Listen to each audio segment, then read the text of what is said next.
Assalamualaikum warahmatullahi wabarakatuh. Selamat pagi Bapak Ibu sekalian, terutama pemirsa YouTube. Pagi ini kita kembali berdiskusi dengan Profesor Dr. Ikar Jatun Sastra Hidayat.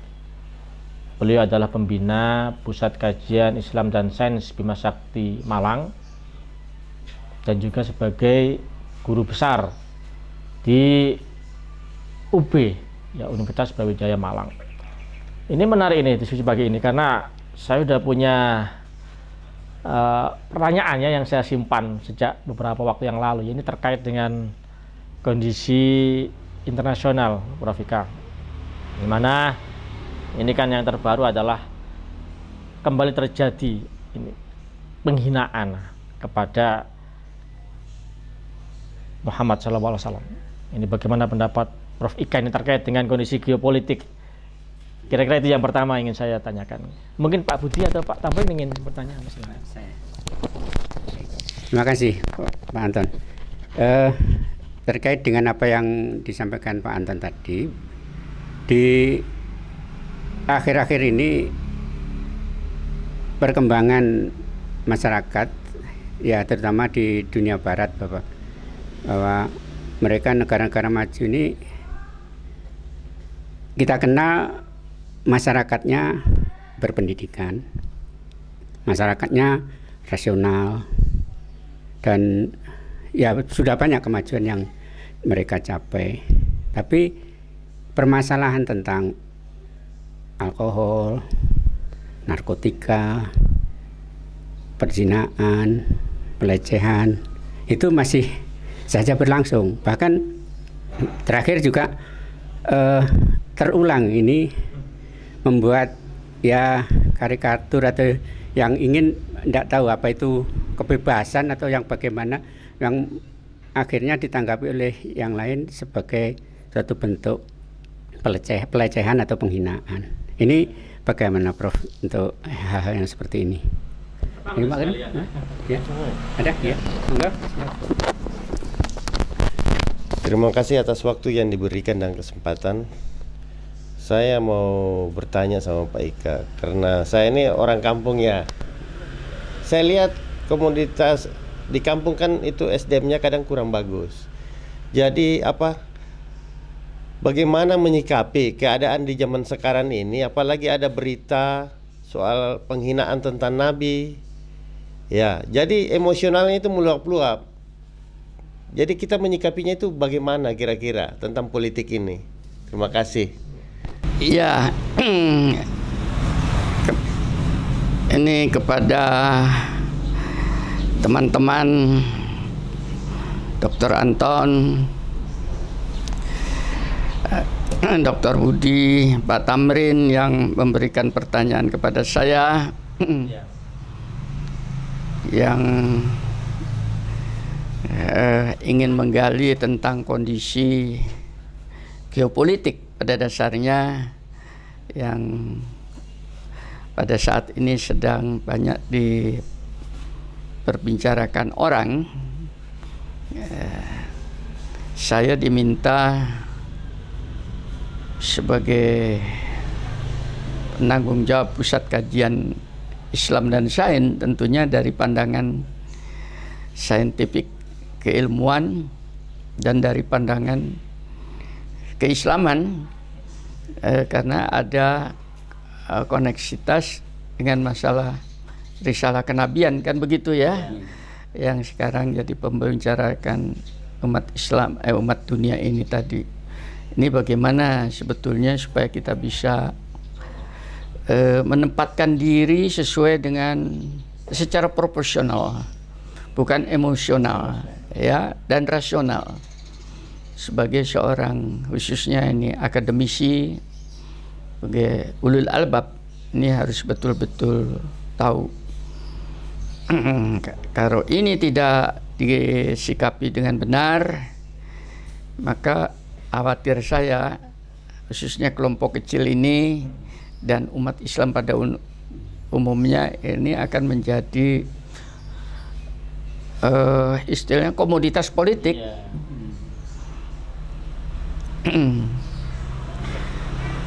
artinya komoditas itu bisa dijual belikan, yang dengan gitu karena mereka tidak bisa nawar apa-apa, akhirnya menjadi harga yang murah, dan itu sudah menjadi kenyataan ya. Ini makanya saya ingin mengangkat ini. Pertanyaannya bagus dari kalian. Pak Tamirin, itu ada kekhawatiran karena begitu lebarnya tingkat sosial, budaya, pendidikan, ekonomi ini dampaknya ini menjadi hal yang membahayakan secara sosial bermasyarakat, kan begitu ya? Nah, apapun bentuk pertanyaan itu, saya ingin menempatkan dahulu ya. Ini saya mencoba, mudah-mudahan saya bisa menyampaikan ini secara sistematis sehingga yang di sana ini bisa paham betul ya. Dan pada saat kita berbicara seperti ini kita berbicara tentang risalah kenabian. Ya, ini risalah kenabian itu tidak akan lepas daripada geopolitik. Jadi bukan di dalam masjid.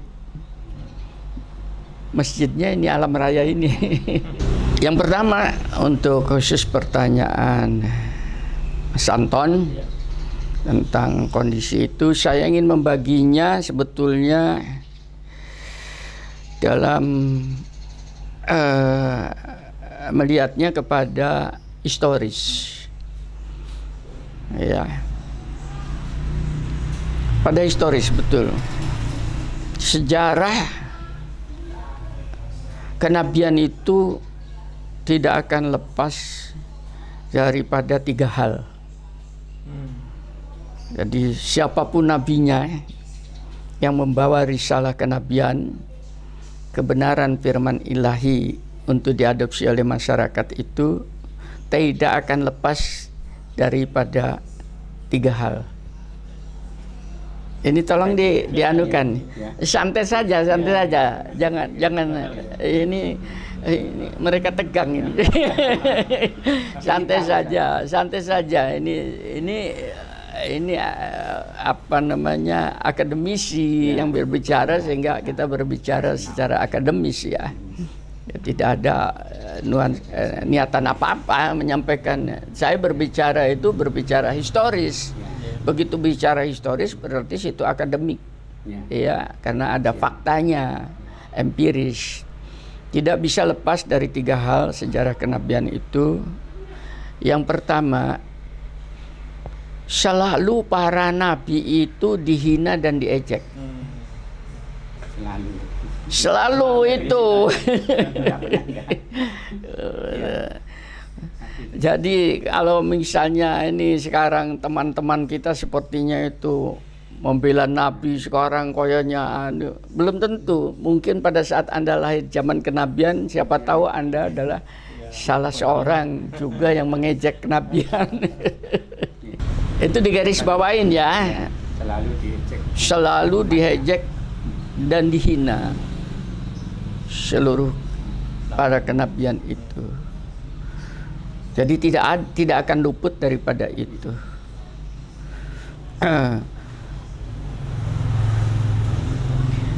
Karena bertubi-tubinya ejekan itu, para nabi pun sebagai manusia kadang-kadang juga sakit hatinya, tertusuk, terlukai. Makanya konsep Quran itu pada Nabi Muhammad mengatakan, bagi mereka yang suka mengolok-olok, mereka itu orang-orang bodoh karena tidak tahu kebenaran, maka kamu tinggalkan.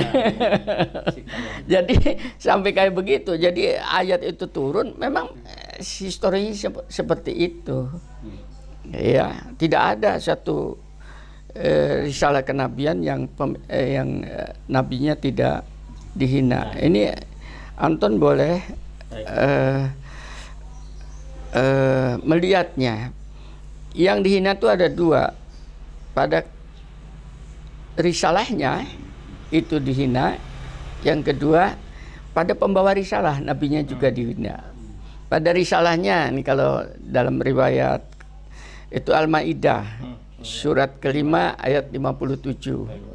Biar terjadi dialogis ya.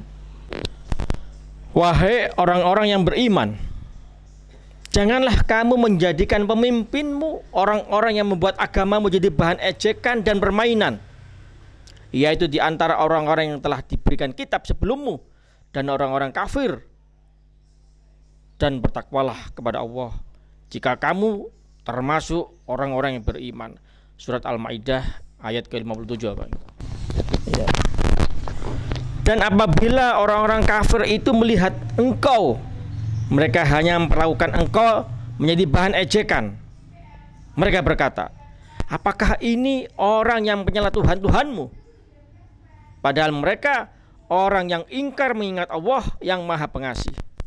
Dan surat Al-Anbiya, dan apabila mereka melihat engkau, mereka hanyalah menjadikan engkau sebagai ejekan dengan mengatakan, inikah orangnya yang diutus Allah sebagai Rasul? Nah, itu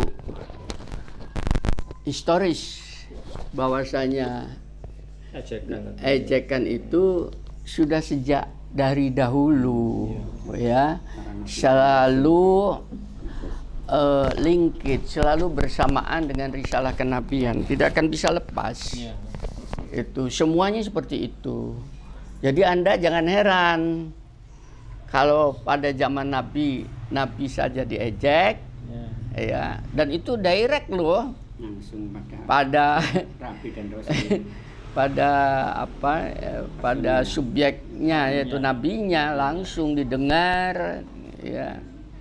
Itu tadi agamanya pun dijadikan bahan cemoohan. Nah, ini memberitahu di situ itu sebetulnya Quran memberitahu itu, di situ ada disebutkan, jangan kau jadikan pemimpin orang-orang yang mencemoohkan, menjadikan bahan olok-olokan, main-main. Itu risalah kenabian, firman Tuhan itu.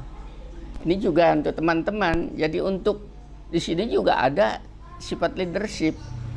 Jadi untuk memilih seorang pemimpin, dilihat saja standarnya, bagaimana concern dia terhadap kepada risalah kenabian. Ini di Republik ini banyak yang seperti itu. Salah satu diantaranya, misalnya ini ya, ini saya teruskan saja supaya menjadi suatu contoh. Mereka sering sekali berani membuat sebuah statement, Indonesia ini bukan negara agama. Paham ya? Kita itu adalah negara sekuler. Paham ya? Nah, pada dasarnya dia sudah menolak hadirnya yang dinamakan risalah kenabian. Mereka belum tahu isinya tapi sudah menolak. Paham? Itu bahkan menolak. Harusnya orang Islam yang betul-betul mengerti tentang isi daripada kitab suci ini sudah bisa memilih sebetulnya. Ini lebih berbahaya pemimpin-pemimpin yang begini ini kalau muncul. Nah, di Indonesia kan kadang-kadang memilih pemimpin tidak jelas, partai pun juga tidak jelas, bisa diikutin ya. Itu bahkan banyak di Indonesia, insya Allah tidak ada partai politik satupun yang betul-betul mengangkat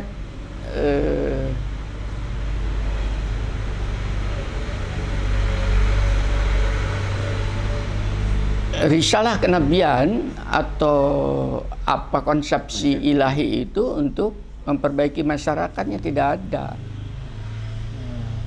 Bisa diikutin ya ini tadi. Padahal itu strategis sekali. Kenapa itu? Karena setiap pemimpin itu akan mempunyai aspek formal untuk berbuat sesukanya. Kekuasaan itu. Karena dia punya kekuasaan. Iya, kalau yang muncul pemimpin ateis kemudian di negara Muslim yang umat Islam, jangan salahkan dong. Kalau kemudian mereka anti dengan, kalau pemimpinnya itu tadi adalah betul-betul istilahnya tidak mengenal tentang konsep-konsep ilahi itu tadi, jangan disalahkan dong kalau kemudian mereka itu menolak. Yang disalahkan yang memilihnya itu.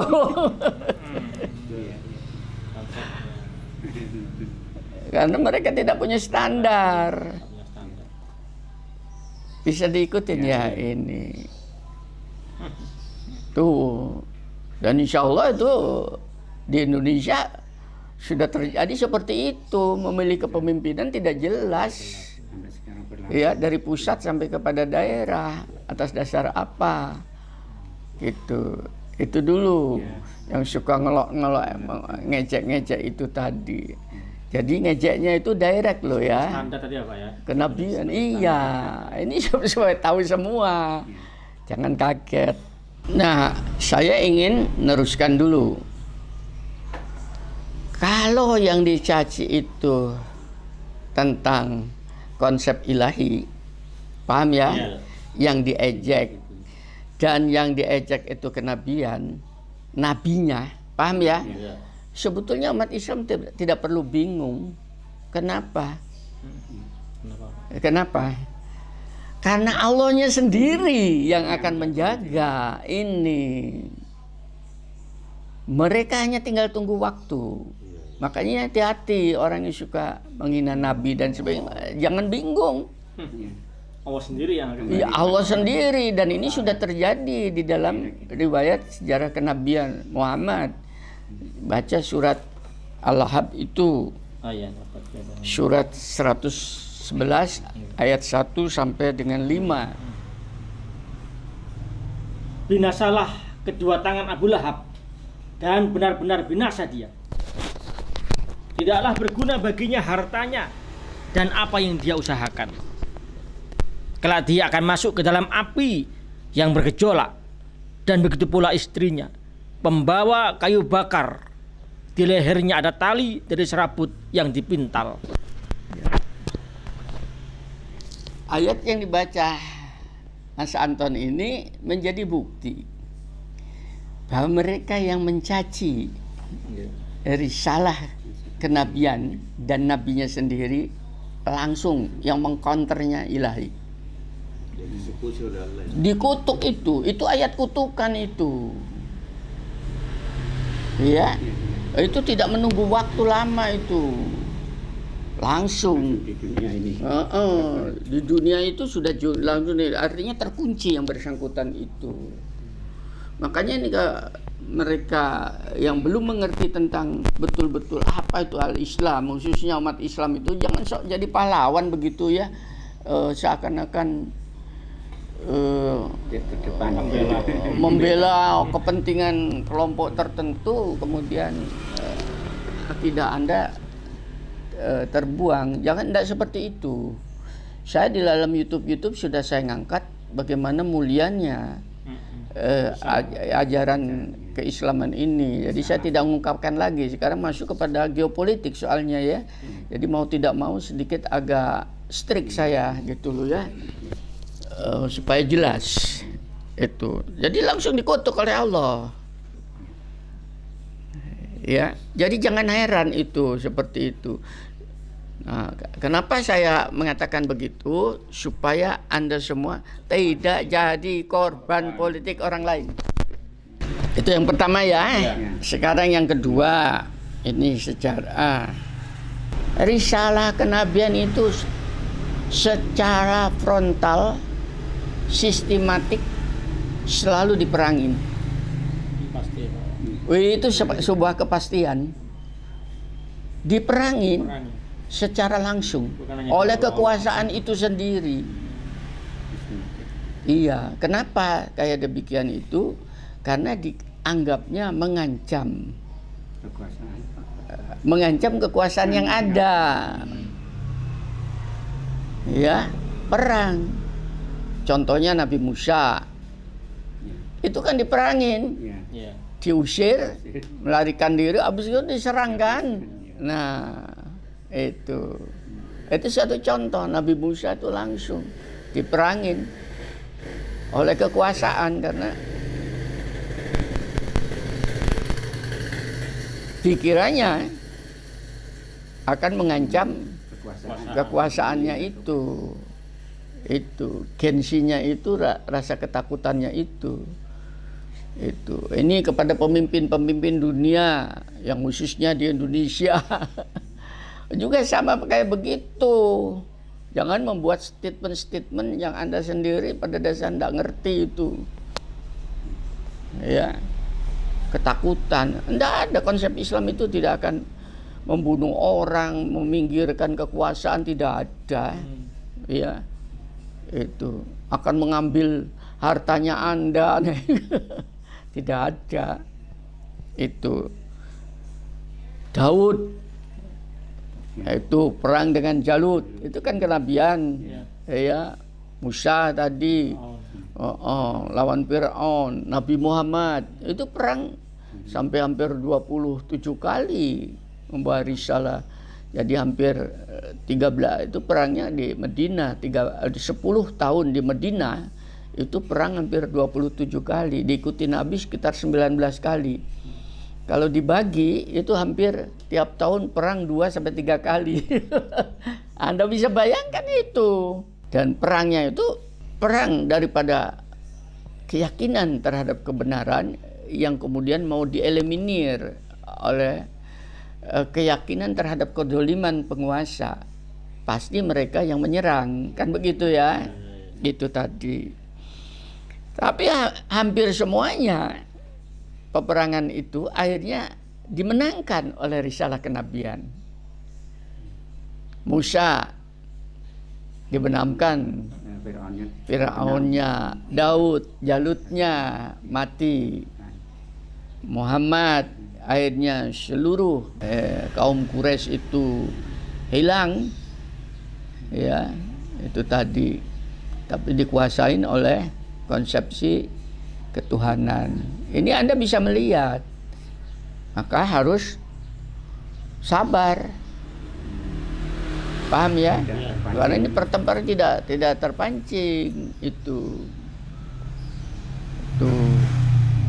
Hancurnya kedoliman Fir'aun oleh konsep Musa itu 30 tahun. Bayangkan kalau tidak tekun kayak begitu, ya putus asa, melarikan diri. Nah, Nabi Muhammad untuk 23 tahun. Iya kan? Jadi tidak. Iran sampai sekarang masih. Iya, jadi jangan aneh kalau Anda melihat kemudian terjadinya pertempuran seperti itu. Pada saat syariat itu diperangin, ini diperangin loh ya, maka kita yang membawa syariat itu tadi, apa namanya, risalah kenabian itu tadi, tidak boleh ada rasa takut, harus juga berani, ya, itu tadi, karena kebenaran itu. Baca Al-Baqarah 190 ton. Pada surat Al-Baqarah ayat 190 ini artinya, dan perangilah di jalan Allah orang-orang yang memerangi kamu, tetapi jangan melampaui batas. Sungguh Allah tidak menyukai orang-orang yang melampaui batas. Dan perangilah mereka itu sampai tidak ada lagi fitnah, dan agama hanya bagi Allah semata. Jika mereka berhenti dari kekafiran, maka sesungguhnya Allah Maha melihat apa yang mereka kerjakan. Nah, dengan 2 ayat yang dibaca ini tadi sudah bisa melihat kan, bahwasanya Nabi Muhammad mengangkat senjata itu karena diperangin, bukan karena dia memerangin. Dan pada saat musuhnya sudah tidak memerangi, maka harus berhenti. Jadi sifatnya peperangan di dalam risalah kenabian itu adalah protektif, perlindungan, gitu loh. Ini kepada mereka umat-umat lain atau bangsa-bangsa lain belajar lagi lah historis itu secara akademik, secara ilmiah. Jadi bukan agama ini tadi risalah kenabian itu disiarkan dengan pedang, dengan perang, bukan. Yang disiarkan itu apa? Konsepsi hidup. Hanya itu sih. Untuk kedamaian kesejahteraan dunia akhirat. Nah, kenapa diperangin konsepsi hidup seperti itu tadi? Paham ya? Pada ngajak kepada kedamaian kesejahteraan. Sementara ini satu contoh saja. Ini kepada khususnya umat Katolik. Ya, umat Katolik ini khususnya. Itu yang namanya Paus, pemimpin Katolik dunia. Dia membuat sebuah pernyataan menghalalkan perkawinan sejenis. Apa LG? Nah, itu laki dengan laki, lesbianisme dan sebagainya. Itu sudah menyalahi kitab sucinya. Kenapa yang begitu enggak ada yang Nah, kok kenapa kalian tidak memerangin itu? Kok diam saja? Ini pun kalau sekarang ini juga kepada umat Islam dimanapun, khususnya di Indonesia, kalau ada pemimpin yang menghalalkan seperti itu, diperangin itu. Jangan dibiarkan. Dengan cara apa? Satu, dinasihatin, itu memerangin ya. Kalau biasa diluruskan, kalau tidak turunkan. Itu cara memerangi itu begitu. Karena apa? Di dalam kitab sucinya itu Nasrani, Sodom dan Gomorrah itu kurang atuh umatnya Nabi Lut dihancurkan, Lot itu langsung. Kok dibaca kembali kitab sucinya itu? Kok diam kalian?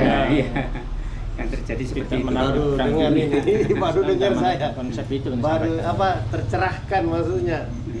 Lah iya, dan ini presiden Amerika yang sekarang bersaing tuh, Biden lah, siapa namanya? Biden itu tadi, itu tahu-tahu muncul konsep kalau dia jadi itu, dia pun mau melegalisir hal yang seperti begitu. Ini loh, kok diem tuh rakyat Amerika, padahal secara empiris sudah jelas. Jangan Anda berbicara tentang masalah HAM, itu justru itu melanggar HAM. Hak asasi manusia itu sudah dilanggar dengan kenapa? Karena tidak ada yang namanya sesama jenis itu menikah. Apa tidak melanggar itu? Kok diam saja? Nah ini, jadi ke sana lah melihatnya itu. Makanya untuk umat Islam juga cerdas sedikit lah, ya. Jangan di masjid wiritan, lihatlah, ya di dunia ini seperti itu. Karena kalau nilai-nilai yang kayak demikian itu diadopsi, ini rusak masyarakat. Rusak, hancur.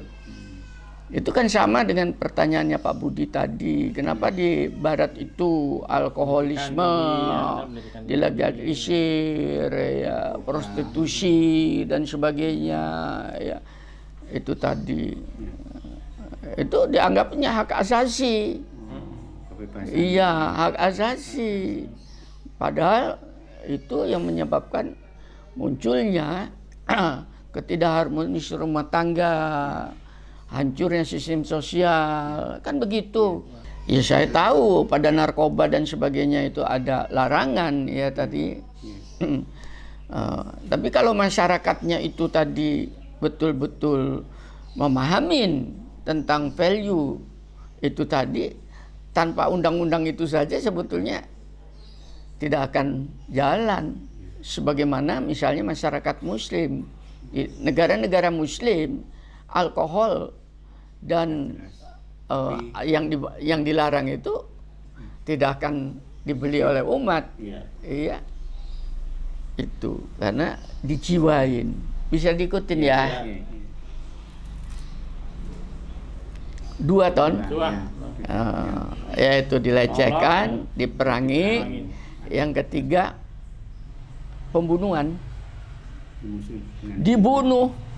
Banyak para nabi itu yang dibunuh. Sungguhan. Dibunuh. Apa dia terbunuh atau tidak terbunuh itu lain persoalan. Zakaria ada yang menerangkan dibunuh karena dia sembunyi di pohon, di dalam batang pohon itu, ya. Itu ada cerita itu tadi. Kemudian Ibrahim mau dibunuh kan, dibakar, kan begitu. Sama seperti Nabi Muhammad.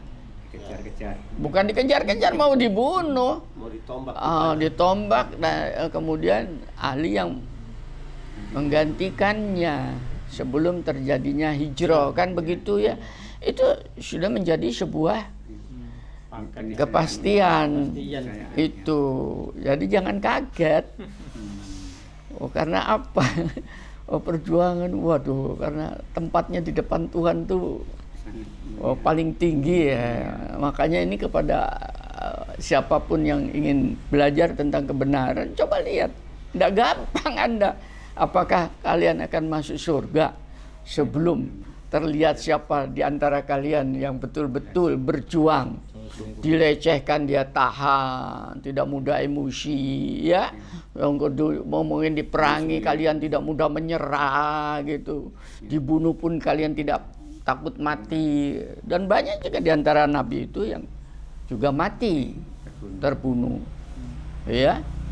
Itu sunatullahnya seperti itu. Sudah terjawab Mas Anton ya. Nah, pertanyaan Pak Budi tentang bangsa Barat itu yang begitu cerdas, mereka menjunjung demokrasi, ya, pendidikan tinggi, ekonomi cukup dan sebagainya itu tadi. Kenapa hanya sebuah paham yang dinamakan Islam itu saja mereka sudah ketakutan, ya, sehingga muncullah macam-macam isu kan gitu ya.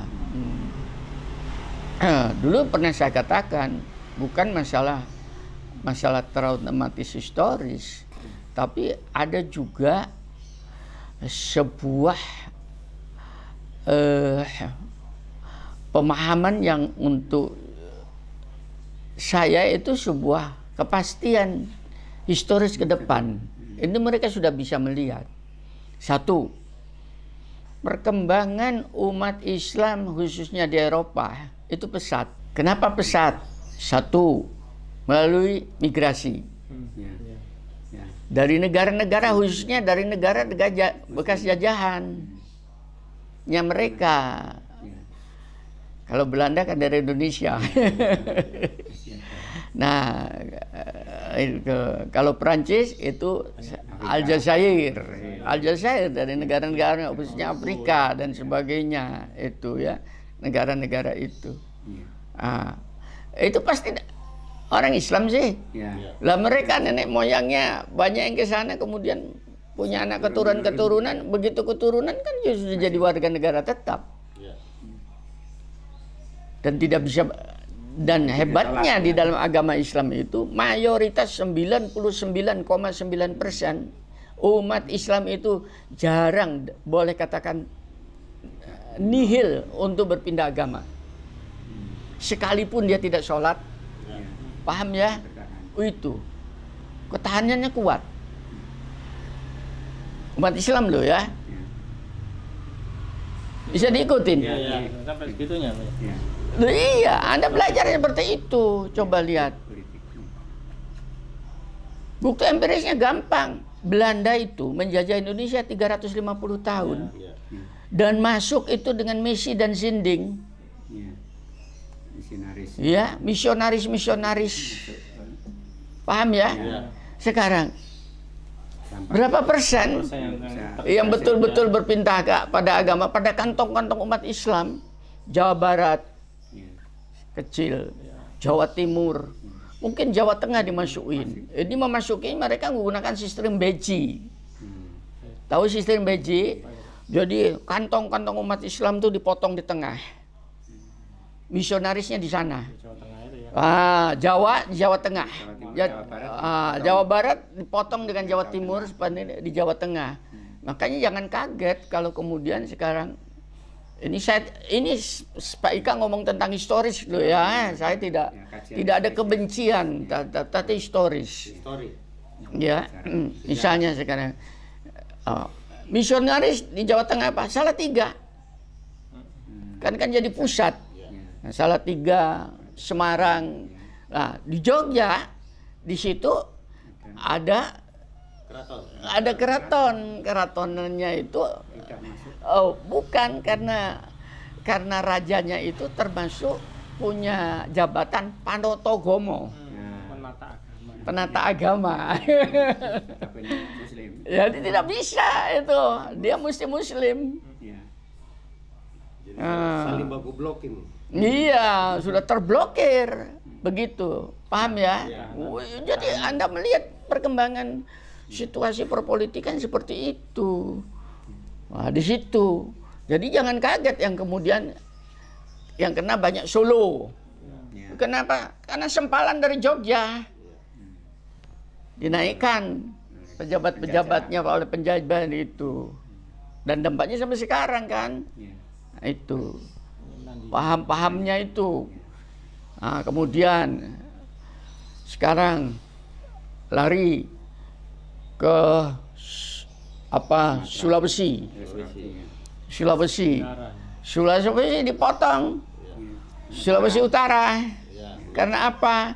Karena hubungannya dengan di atas itu Filipina. Filipina Selatan kan? Ya, betul. Itu dipotong itu daerah Manado. Gorontalo, Manado. Nah, di Gorontalo diblok. Nah, itu Gorontalo masih kuat. Nah, itu melalui sebuah proses historis, melalui sebuah skenario. Paham ya? Sumatera Selatan, Sumatera Barat dengan Aceh dipotong, Sumatera Utara. Nah, di situ masuki kantong-kantong di situ. Anda bisa melihat ya. Belum lagi ke timur itu Kalimantan. Iya, Kalimantan. Tengah yang diambil. Kalimantan Tengah yang diambil. Karena Banjarmasin itu ada kerajaan di sini. Iya, jadi ya, bukan main itu. Ya oke lah itu. Makanya Sejarah. kenapa itu sejarah. Kenapa? Karena umat Islam itu pada sistem akidahnya relatif kuat. Buat. Iya, sekalipun dia tidak melaksanakan. Tapi senang gitu. Sudah turun temurun dari nenek. Nah, itu Anda bisa bayangkan kalau sistem akidah itu masuk ke negara-negara barat, dibawa dari negara-negara Muslim itu tadi, pasti turun temurun. Dia akan menurunkan keturunan-keturunannya Muslim. Kayak ketakutan dia. Nah, dan lebih anunya lagi, umat Islam itu ada sebuah paham bahwasanya Nabi itu atau agama itu senang apabila umatnya itu banyak, sehingga produktivitasnya tinggi. Bisa diikutin. Apalagi yang imigran-imigran yang baru-baru ini, kebanyakan perempuan-perempuannya itu umurnya umur produktif. Bukan nenek-nenek. Nah, Muda-muda semua. iya, perjalanan jauh. Mereka kalau tidak itu paham ya, itu tadi. Sehingga kalau sekarang di Eropa itu mana negara yang banyak Muslimnya? Satu Prancis, yang kedua Jerman. Inggris. Yang ketiga Inggris, 4 Belanda. Jadi jangan aneh itu. Dan itu sudah kayak diprediksi dengan kayak demikian. Orang Barat tuh produktivitasnya rendah. Ya, karena mereka punya anak itu menjadi beban. Ada aturan yang Iya, bukan masalah aturan. Mereka itu ya daripada sistem sosial juga banyak yang rusak. Ya, kan kawin cerai. Itu saja, sehingga tidak jelas itu. Yang kedua, daripada sistem produktivitas rendah karena mereka itu aktivitas di luar. Perempuan itu punya kesetaraan tinggi. Paham ya? Nah, ini kemudian akan menjadi pertimbangan secara rasional oleh mereka, karena pada saat pemilihan secara lugas, terbuka dan sebagainya, paham?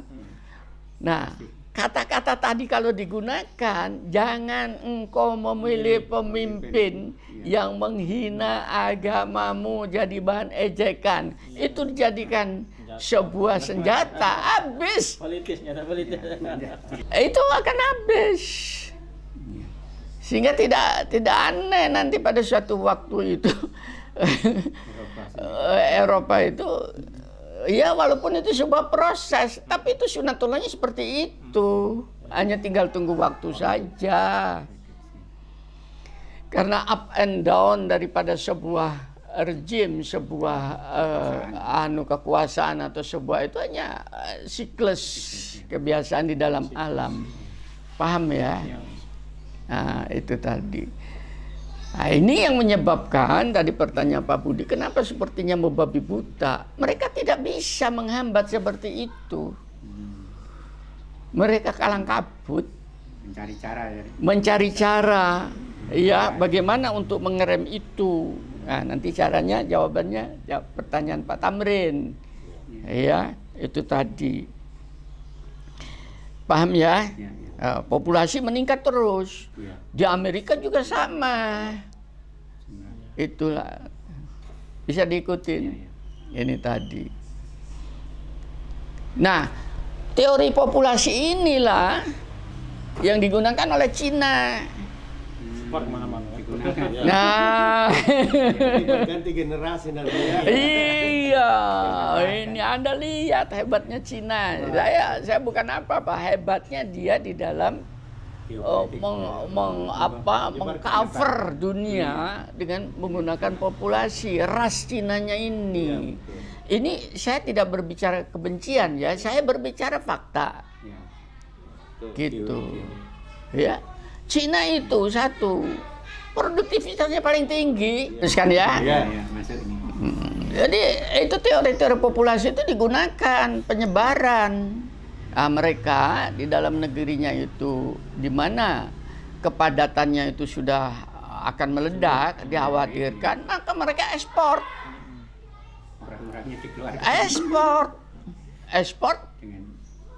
rasnya itu ke berbagai banyak dunia.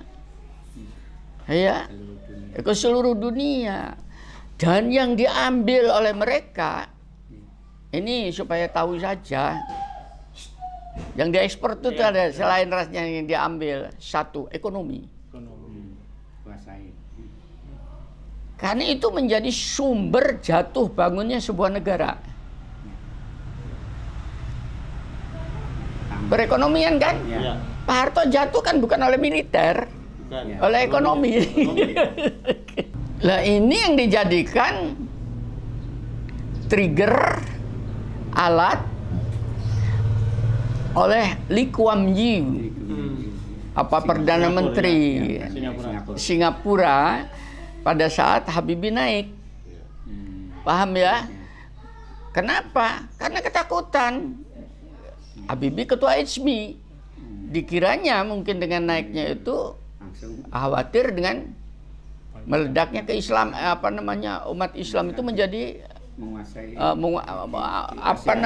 ASEAN dan sebagainya, sehingga isu muncul kalau Habibie jadi presiden maka rupiah akan jatuh sejatuh-jatuhnya sampai 20 25.000 dan sebagainya.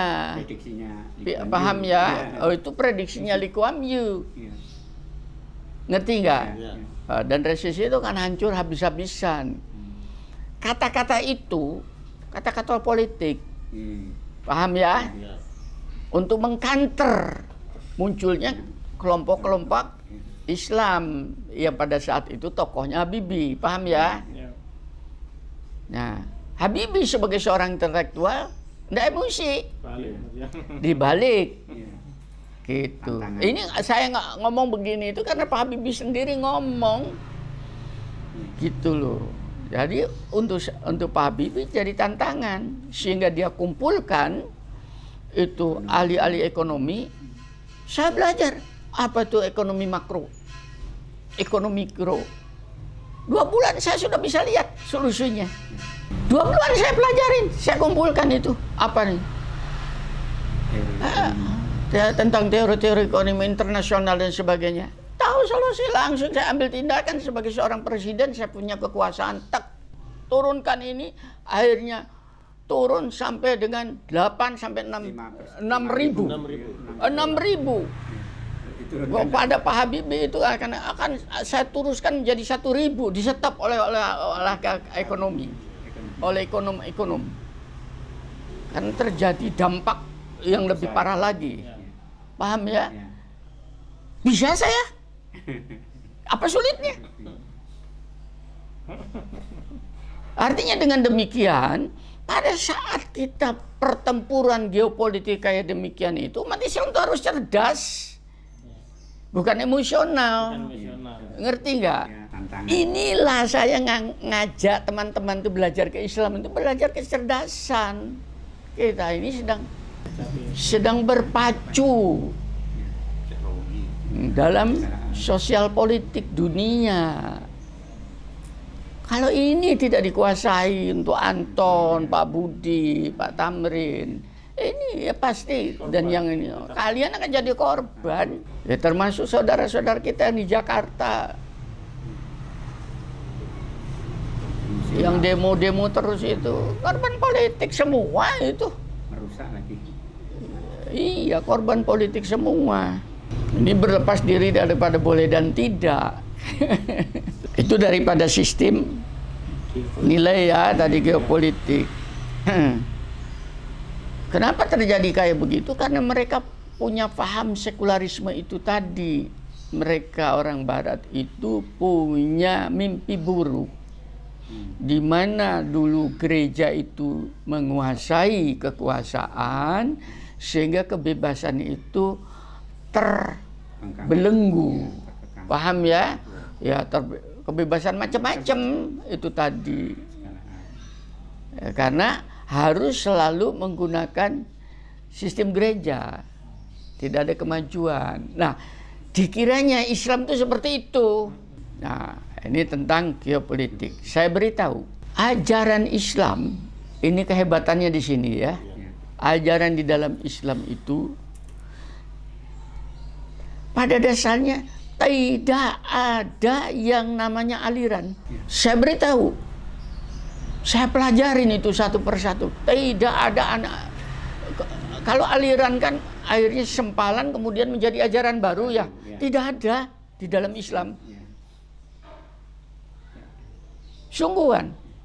Berbeda misalnya dengan Kristen. Begitu sempalan menjadi Protestan. Menjadi Advent. Paham ya? Ada Protestan, ada Advent, ada Katolik. Itu sudah berbeda ajarannya. Ngerti nggak? Di dalam Islam tidak ada. Nah, kemudian mungkin bertanya, lalu bagaimana dengan sempalan-sempalan Syiah, Taliban dan sebagainya? Itu bukan aliran itu. Bukan ajaran. Bukan aliran-aliran tersendiri di dalam Islam, tapi itu adalah sebuah pendekatan geopolitik, paham ya, berdasarkan kedaerahan, regional, Nah itu saja, ngerti nggak? Itu dipegang dulu, termasuk di Indonesia. Di Indonesia tidak ada aliran Muhammadiyah, aliran NU. Itu bukan aliran itu ormas kemasyarakatan, paham ya? Ajarannya sama, bahwasannya di situ ada kembangan sedikit-sedikit. Silat pun selalu ada seperti itu ya. Tapi inti sarinya tidak akan pernah lepas. Sholat tentang menghadapnya ke kiblat, rakaatnya sama. Hajinya sama, puasanya sama, kan tidak ada yang berbeda dalam sistemnya itu tadi. Nah kemudian kenapa terjadi muncul aliran-aliran yang dikatakan aliran apa keras istilahnya itu? Garis keras dan sebagainya di dalam Islam dan sebagainya. Garis keras Islam dalam Islam itu bukan garis keras Islam, itu bukan garis keras, itu cara mereka berjuang untuk melawan kedoliman bangsa Barat, antagonis. Satu contoh, ya penjajah. Satu contoh sekarang. Saya bukan membela kelompok ini ya, saya pun tidak tahu ya, tapi saya baca historis. Sekarang Taliban di Afghanistan, paham ya? Kenapa muncul aliran Taliban? Kita tahu Afghanistan itu negara Muslim yang kaya raya. Mayoritas 99,9 bahkan 100% masyarakatnya ada masyarakat Muslim. Paham ya? Dan pahamnya itu hanya paham ini. Itu pun bukan aliran tapi paham. Sunni dan Syiah. Di dunia ini hanya dua. Paham itu begini. Sunni dan Syiah itu juga bukan aliran pada dasarnya. Itu paham-paham politik yang muncul setelah Ali bin Abi Thalib tidak jadi khalifah. Muncullah aliran Sunni yang memperjuangkan sampai ke Syiah agar supaya sistem imamah kepemimpinan itu dipegang Ali dan keturunannya. Bisa diikutin ya. Sholatnya sama. Ya buktinya kita juga bisa ketemu orang yang tawaf dari Iran. Paham ya? Itu tadi. Bisa diikutin ini. Nah, itu bukan alih tapi paham yang terjadi karena politik. Geopolitik. Sedangkan Sunni itu tadi karena direbut kekhalifan itu oleh kelompok yang kemudian memproklamirnya Muawiyah. Nah itu akhirnya menjadi situ dan itu terus, paham ya? Itu nah, jadi perang di dalam itu sendiri. Perangnya perang apa? Rebutan kekuasaan. Jadi kalau Anda sekarang melihat kenapa Saudi Arabia itu perang habis-habisan dengan kelompok Houthi di Yaman itu tadi, itu karena histori seperti itu. Paham ya? Karena orang Syiah pun itu mempunyai image bahwa tanah haram itu bukan miliknya Saudi Arabia, tapi itu miliknya umat Islam. Bisa ngerti nggak? Tanah haram itu sejak zaman Nabi gitu. Tidak bisa dong hanya dikuasai oleh pemerintah Saudi Arabia itu tadi. Sampai ke sana pemikirannya itu tadi. Nah, ini politik ya. Saya tidak masuk tidak masuk aliran itu, tapi saya hanya mengatakan. Nah, jadi kembali kepada tadi yang namanya aliran Taliban itu muncul karena keyakinan akidah mereka yang pada saat yang dinamakan Afghanistan dijajah oleh Rusia, yang Rusia itu komunis, paham ya? Sehingga muncullah anti komunis ateis itu tadi, perang mengobarkan jihad fisabilillah sebagai sebuah reaksi, bisa diikut ya. Dan muncul itu pun dijadikan satu itu tadi menjadi sebuah kekuatan, itu pun didorong oleh Amerika karena musuhnya, paham ya? Kalau enggak dipanas-panasin, difasilitasi. Iya, udah muncul mereka itu pakai sandal, makan hanya ketemu, masya Allah, di gua-gua kan begitu ya. Orangnya sederhana, dari mana mereka bisa punya organisasi kan kayak demikian? Nah itu dari akidahnya itu difasilitasin. Nah begitu fasilitasi mereka itu memunculkan seperti itu, sehingga tidak aneh begitu muncul itu tadi Taliban yang memegang, paham ya? Begitu Taliban memegang, ingin membuang semua penjajah dari negerinya, Amerika, termasuk Amerika yang punya kepentingan itu tadi. Nah, itu ditolak. Bahwa di dalam ajaran Taliban itu kemudian ada sempalan dalam tanda petik pemahaman yang agak berbeda dengan kebanyakan umat Islam. Tadi itu kembangan pemahaman, bukan ajaran Islam. Misalnya satu contoh, wanita yang umur usia 10 tahun ke atas itu tidak boleh sekolah.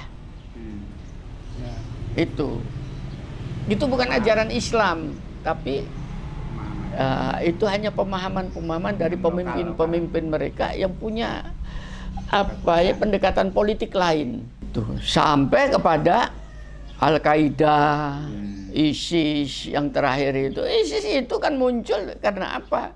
Karena setelah penjajahan Amerika masuk jatuhnya Irak, paham ya? Ternyata penguasaan terhadap ladang-ladang minyak semakin menjadi-jadi. Ngerti nggak? Nah, digunakanlah kemudian isu-isu seperti ini, yang pada dasarnya itu adalah merupakan sebuah perjuangan terhadap penjajah, gitu. Saya bukan ISIS, saya bukan Taliban, Al-Qaeda, kenal aja enggak ya. Saya membaca historis seperti itu. Bahwasanya mereka itu mencari pengikut, iya dong. Untuk gerakan-gerakan, mencari dana, mencari pendukung, itu sudah pasti di mana-mana. Sama dengan orang Barat tadi, untuk lesbianisme pasti mencari pengikut. Mencari fasilitas dia. Mencari fasilitas di mana-mana, itu sudah merupakan sunatullah, hukum alam, hukum ketuhanan sosial seperti itu. Nah sekarang pertanyaan Pak Tamrin yang terakhir mungkin ya, itu bagaimana sikap kita umat Islam itu di dalam menghadapi dinamika dunia. Kembali tadi, Anda harus pintar-pintar membaca peta politik dunia. Kita harus tahu bahwa peta politik itu diciptakan oleh manusianya itu sendiri yang mempunyai kekuasaan. Kekuasaan teknologi, kekuasaan militer, tetuan ekonomi, kekuasaan kerjasama dan sebagainya. Itu diciptakan.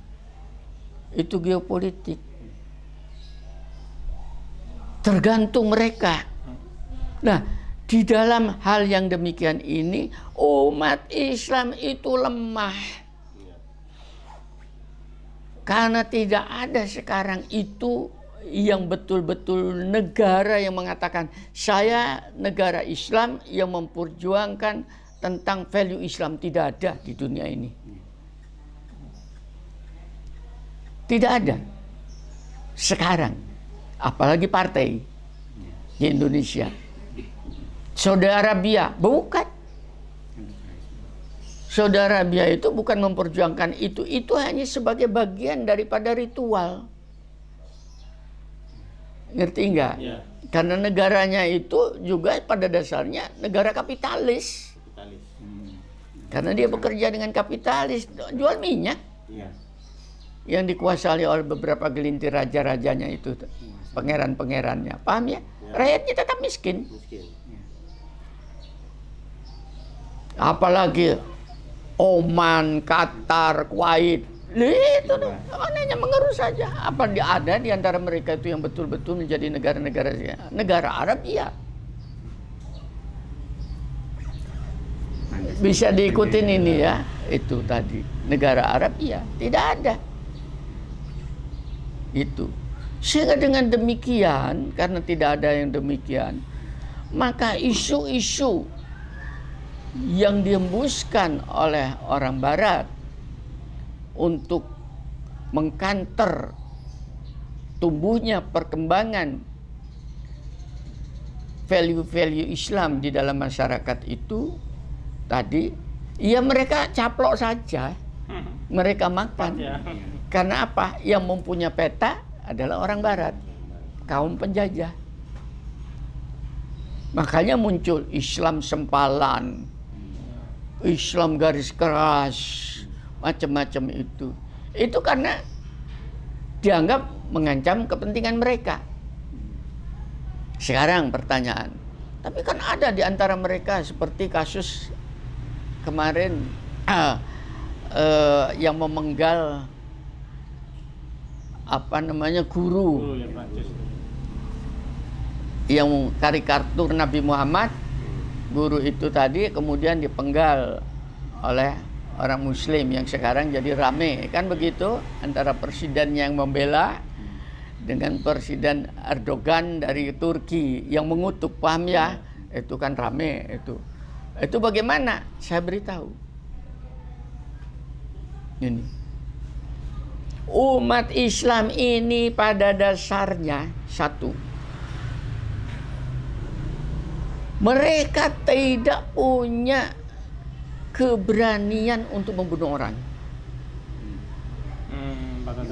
Sungguhan, karena apa? Takut adab Tuhan. Ngerti enggak? Itu tadi. Kan beda dengan gangster-gangster di Amerika. Dikasih tembak, itu gangster narkoba dan sebagainya, itu kan gitu. Umat Islam itu tak, jangankan hanya membunuh orang tadi, untuk makan babi saja tadi kan tidak berani. Paham ya? Nah, kemudian ternyata kan ada kelompok-kelompok begitu. Misalnya bom Bali yang lalu, Amrosi CS. Paham ya? Kemudian anggap saja seandainya itu benar yang di Amerika, WTC dan sebagainya. Paham ya? Termasuk guru itu tadi dan seterusnya. Saya beritahu, itu korban-korban politik, dan itu adalah hasil rekayasa itu yang dinamakan konspirasi. Bukan konspirasi, counter intelligence. Itu buatan intelijen asing. Mengerti enggak? Loh, yang direkrut untuk orang itu, orang-orang kayak gitu, satu, pendidikan rendah. Ngerti enggak? Ekonomi terpinggirkan. Ya, keluarganya mungkin tidak karu-karuan. Itu mayoritas. Direkrut. Mereka direkrut. Paham ya? Begitu mereka direkrut kepentingan kayak demikian, sudah punya harapan kan? Habis gitu diintroduksi. Diintroduksi tentang doktrin. Dimasukin doktrin, paham menggunakan ayat-ayat. Paham nggak? Quran yang tadi tentang jihad dan sebagainya itu. Dan yang mendoktrin itu adalah spionasi itu.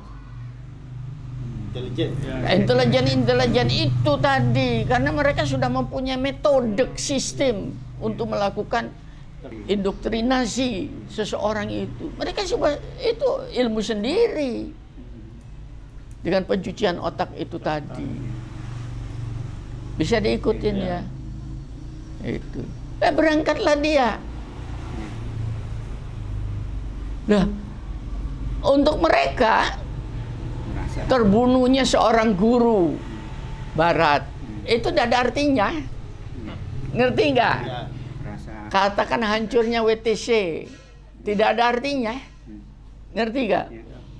Matinya orang-orang di Bali yang ada 200 dan sebagainya itu tidak ada artinya untuk spesies global loh ya.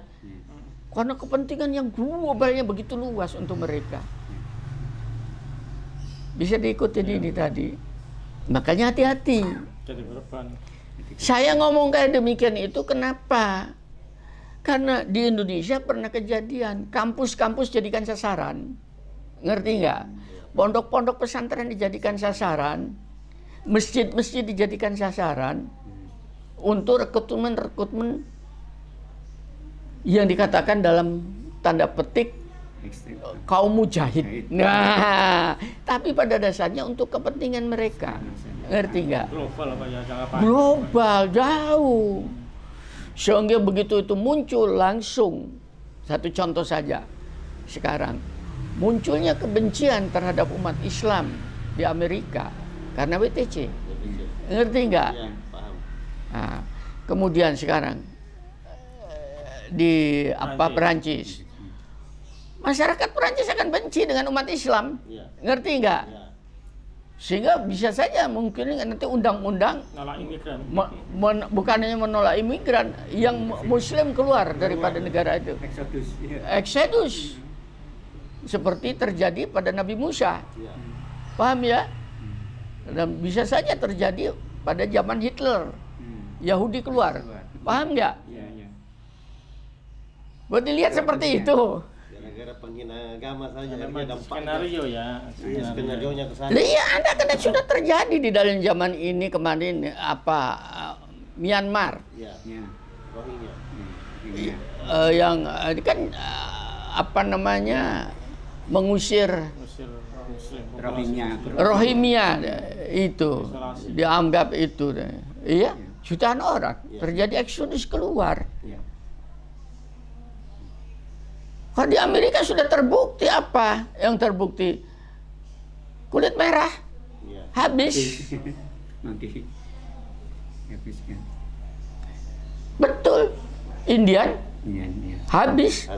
Tinggal ceritanya. Iya, di Australia itu penduduk aslinya aborigin habis. Bisa diikuti ini. Karena apa? Karena ini ujung-ujungnya itu tadi satu berhubungan dengan masalah tanah, paham, tempat tinggal.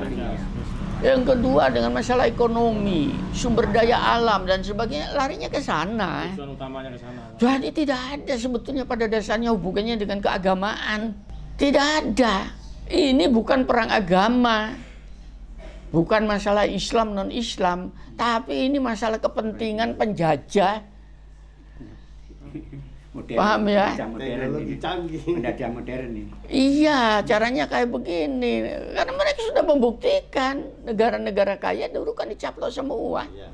Makanya saya minta kepada khususnya generasi muda belajar sejarah global. Karena dengan counter intelijen tadi, dia bisa mendoktrin orang yang mau dijadikan tumbal itu tadi dengan ayat-ayat. Ini salah satu ayat ya.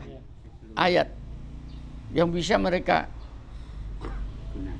surat Al-Maidah surat kelima ayat 32. Hukuman bagi orang-orang yang memerangi Allah dan Rasul-Nya dan membuat kerusakan di bumi hanyalah dibunuh atau disalib atau dipotong tangan dan kaki mereka secara silang atau diasingkan dari tempat kediamannya. Yang demikian itu kehinaan bagi mereka di dunia, dan di akhirat mereka mendapatkan azab yang besar. Jadi kalau ini tadi ayat ini digunakan untuk alat mendoktrin, Kenceng gitu. paham ya? Ya. Kamu kan Muslim, ya Muslim. Ini ada ayat kayak demikian. Pada saat kamu melakukan ini, kamu adalah mujahid. Paham ya? Yang ngomong ini intelijen mereka. Ngerti nggak? Dan itu tidak mungkin bisa dilakukan kalau ini tidak mempunyai kekuatan di belakang. Gitu. Ini yang saya khawatir, kepada khususnya generasi-generasi muda yang kurang luas di dalam memahami Islam, akhirnya dijadikan alat, jadikan tumbal untuk kepentingan orang lain. Paham ya? Negara-negara besar, dia punya uang, dia punya teknologi, dia punya macam-macam. Bagaimana dengan keluarga saya? Karena keluarga kami yang jamin. Loh, coba bayangkan. Makanya hati-hati ini. Saya ngajarkan di sini ini tadi, ayat-ayat yang seperti ini tadi hanya bisa dilakukan di dalam kondisi perang pada negara yang sedang menegakkan kalimat ilahi itu tadi. Ngerti nggak? Itu. Dan ini sudah dilakukan di Indonesia pada saat ingin memerdekakan diri. Kan isu itu yang digunakan. Kenapa pemuda-pemuda semangat pakai bambu runcing? Ya, ayat-ayat yang demikian yang digunakan. Tapi di dalam keadaan damai seperti sekarang, kalau ini akhirnya menjadi tumbal, ya, itu kita mass media tidak punya, politik lemah, sosial lemah, militer lemah, ekonomi lemah, mau apa lagi? Kan tidak mungkin. Kemudian mau kekuatan apa yang bisa digunakan? Apalagi kita di Indonesia, negaranya dalam keadaan aman. Paham ya? Kan aman kita. Jangan sampai negara ini menjadi kacau karena kepentingan-kepentingan orang lain. Saya melihatnya kayak begitu. Bisa saja di Indonesia itu kemudian umat Islamnya itu disudutkan, itu karena mayoritas umat Islam, paham ya? Sehingga masuklah kepentingan orang lain. Ngerti nggak itu tadi? Itu yang dikhawatirkan. Nah, ini beberapa hal yang saya anggap menjadi sebuah pemikiran kita untuk kita pikirkan bersama supaya kita tidak menjadi korban. Kalau kemudian penghinaan dengan karikatur dan sebagainya bahwa itu menyakitkan, ya Nabi saja sudah disakitin, paham ya? Itu merupakan sunatullah. Kita jangan sampai terjebak, terpancing dengan hal yang demikian. Oke, mungkin itu dulu ya. Alhamdulillahirabbil alamin. Assalamualaikum warahmatullahi wabarakatuh.